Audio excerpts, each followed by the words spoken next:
We want to go ahead and bring in State Senator Jim Runestad.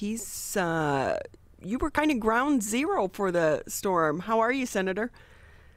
I'm doing good. Thankfully, I guess there was one injury in our area from the storm, but no deaths. And that is really a blessing because many of the homes that I saw, trees had landed right on the homes, crushing homes. So it's just very, very fortunate that nobody was killed. And that is one of the fortunate things. I think they said that we had nearly, they think 4 to 5 tornadoes confirmed that have touched down through the state of Michigan over the weekend from the Saturday storms. But once we kind of collect our breath, we're okay, then the cleanup begins. And that can be challenging for so many people. It really is.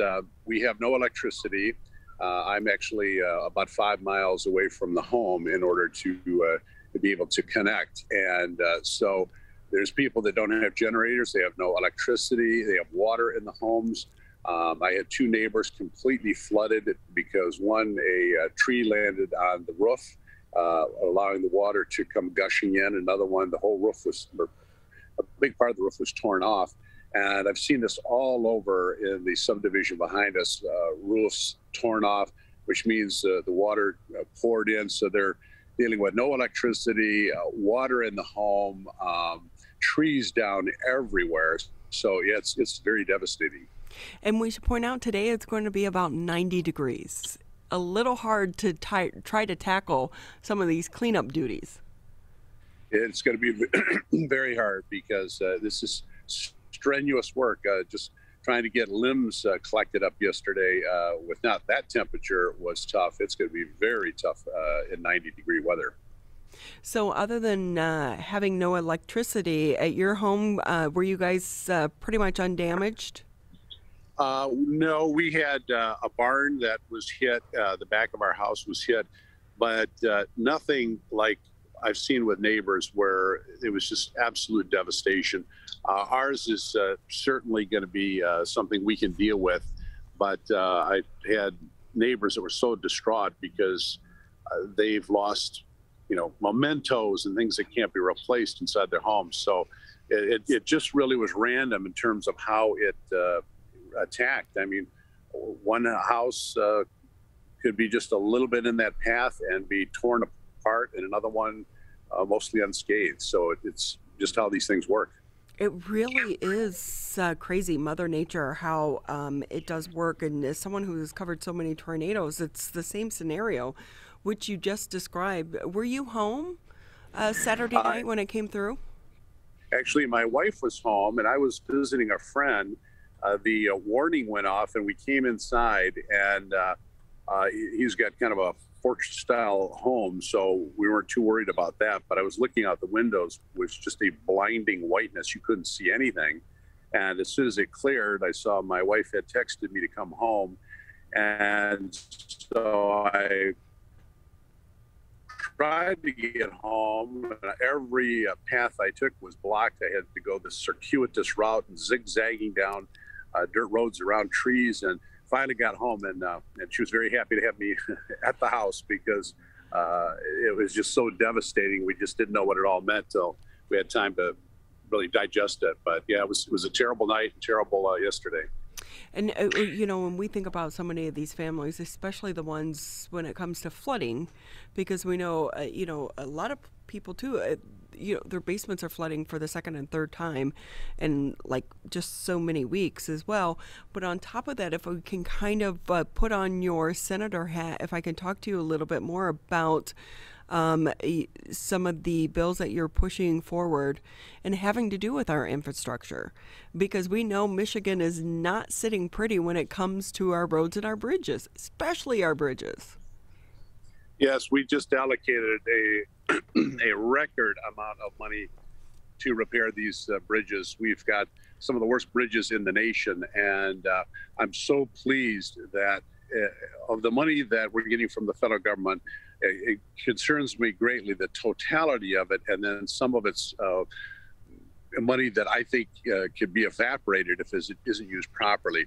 this money for infrastructure is the right kind of use for this money, because these are structural deficits that, if they are not fixed, are going to eventually become real health and safety issues. So I'm so happy we're getting these dollars allocated to fixing these bridges. One of the ones that needs to be done in terms of, it's not actually a bridge, but a railroad overpass, is on Beck Road in Oakland County, and it's hindering a lot of development. It is the #1 bottleneck in Oakland County, and some of these federal and state funds are going to be used to offset getting that fixed. So there's a lot of great stuff in this infrastructure bill here in Michigan. And I will say that's one thing it seems like that both sides of the aisle can agree upon, is that our infrastructure here in the U.S. is not up to par. And there are so many things that need to be repaired. If anyone, I will tell you, I remember doing the story years ago, an investigation into the state of the bridges. And once you do it, it's so eye-opening, the status. And you'll never cross a bridge and not think about it, because when you see those huge chunks of concrete laying around, and we've had so many cases here where, you know, pieces of the bridge have fallen off and hit cars as they've been passing, you know, over or under some of these bridges and overpasses. So it's great to see that you're able to get this done. Yeah, I'm very excited because, like you just described, everyone in Michigan driving around under bridges are concerned is a piece of that bridge going to fall off and plunge through the windshield. So it's going to make a huge difference getting this infrastructure back to good stability. And that is one of the prime uses of money like this. We don't want to use it for things that are not really going to impact the long term. These dollars will certainly impact the long term. State Senator Jim Runestad with us here on the MegaCast. He represents the 15th District, which includes portions of our viewing area, but also White Lake, where he lives, and of course, where it was confirmed a tornado touchdown over the weekend. And if I can ask you, Senator, so many people, you know, when they see these stories, they want to go to the area. Can homeowners get back into the area? Because are there still down power lines as well? Because we know DTE and Consumers Edison, their crews have been working around the clock. It's like they've not had a break from these summer storms. Yeah, I would advise people to not come out and take a look around. There is down power lines everywhere, all around our house. All the lines are down. So you have these lines just everywhere, and you don't know if they're hot or not. And so there's a lot of danger associated with this. And they're telling us it may be a couple more days before they're able to get this cleaned up. So it's a tremendous amount of damage, and DTE is going to be going nonstop. We see these trucks that are everywhere trying to deal with the trees. There's still fallen trees all over the place. Some roads you still cannot even get down because of the trees. So it's a scene of devastation, and I would encourage people to not be making a trip out here, because just the regular residents getting around is challenging. Yeah, and you're not going to be able to get through. So for people who are kind of like those gawkers, and we know they go after every storm, it's not a good time or place to be able to do it, because the crews are already trying to manage the destruction that happened and trying to clean it up. And with that, going through this, does it kind of change your viewpoint on, you know, our electrical grid? Because so many other states, I think, are ahead of us in trying to put some of these power lines underground rather than above ground. That's an excellent question, and it's one I'm going to raise to the Senate caucus about, can we use some round of this money to try to facilitate getting these wires under the ground, because they simply don't have the problems if they're underground that we have when they're above ground. And if these infrastructure dollars are there, they really should be used for the long term. fixes, and that may be one of those long-term fixes, is getting these wires underground, because yes, it makes a tremendous difference. Well, we definitely hope that you and your family are safe, and our thoughts are with everyone in your community, because we know, thankfully, no one was seriously injured, but the cleanup and trying to rebuild your house, and like you said, it's those sentimental things that you lose that you never, ever get back. Yes, I feel so sorry for my neighbors.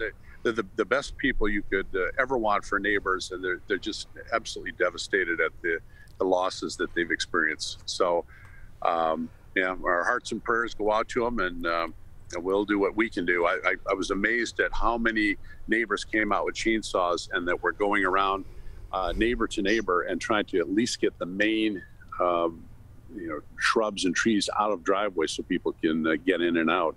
There was a lot of pulling together yesterday. It does, sometimes these storms and these crises, they bring us together as a community. We'll go ahead, because we know that you do not have electricity, so we don't want to take up your valuable phone power, electricity. I still remember my husband has an FJ Cruiser, and when we lost electricity, I had to run an extension cord from his car to my house to be able to blow dry my hair and curl it. Sure. I mean, look, when you're on TV, you can't go all nasty looking. See, so you guys don't have to worry about that stuff. Yeah, I had to do a bird bath this morning Oh boy. because we don't have a shower or anything else. So, yeah, we're going to keep working on it when I get home. Well, we want to let you go too and get to that. But once you get recovered, we'd love to have you back on the show, because there's so much going on with the nursing homes. And I know that you've been front and center on that issue. We'd love to talk to you about that further. But go be with your family. Hopefully the electricity comes on sooner rather than later. And again, thank you for your time, and thank you for being there for your community. Absolutely. Thank you so much for having me.